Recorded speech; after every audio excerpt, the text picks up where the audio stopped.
میرا نام نعمان ہے۔ یہ بات پچھلی سردیوں کی ہے، جب میں سڑک کے کنارے جا رہا تھا۔ میں نے دیکھا کہ گٹر کا ڈھکن ہٹا ہوا ہے اور وہاں سے کوئی باہر آنے کی کوشش کر رہا ہے۔ پاس جا کر دیکھا تو وہ کوئی لڑکی تھی۔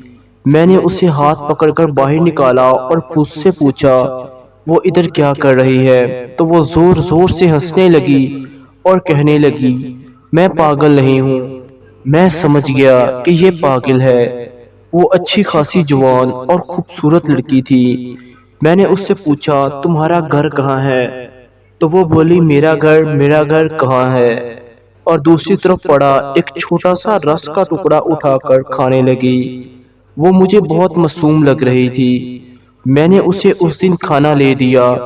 اس نے دونوں ہاتھوں سے کھانا شروع کر دیا اور آدھے سے زیادہ کھانا نیچے گرا دیا۔ میں کام پر جا رہا تھا، اس لیے اسے ویسے ہی چھوڑ کر چلا گیا۔ اگلے دن بھی مجھے وہ وہاں ہی ملی۔ اس کے کپڑے تھے تو پورے، لیکن گندے اور بہت زیادہ میلے تھے۔ ایک دن میں نے دیکھا کہ اس کے کپڑے پھٹے ہوئے ہیں۔ میں نے اس سے پوچھا کیا ہوا، تو وہ رونے لگی اور بولی وہ گندے لوگ تھے۔ میں نے اسے ایک کپڑوں کا جوڑا لے دیا۔ وہ اس سوٹ میں بہت خوبصورت لگ رہی تھی۔ میں اسے ایک سرکاری مینٹل ہسپتال لے گیا۔ وہ وہاں ایک دو دن بعد ہی رکی اور پھر وہاں سے بھاگ گئی۔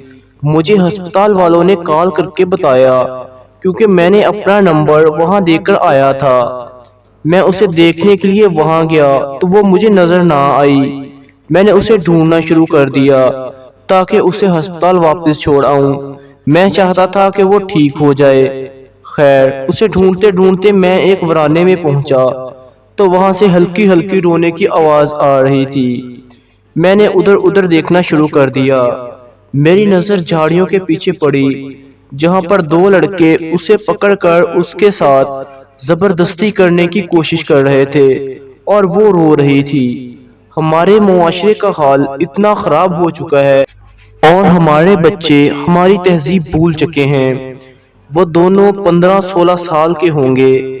میں نے مار کر انہیں بھگا دیا۔ مجھے یہ دیکھ کر بہت افسوس ہوا کہ ہمارے بچے ہوس میں اتنا گر گئے ہیں کہ وہ پاگلوں کو بھی نہیں چھوڑیں گے۔ اس سب کی وجہ کیا ہے؟ ہمارے حالات اتنے خراب کیوں ہو رہے ہیں؟ ان سب کی وجہ ہماری دین سے دوری ہے اور انڈین اور دوسرے ڈرامے اور ویب سیریز ہیں۔ خدا کے لیے اپنے بچوں کو پیسے کمانے کے ساتھ ساتھ انسانیت بھی سکھائیں تو زیادہ بہتر ہوگا۔ شکریہ۔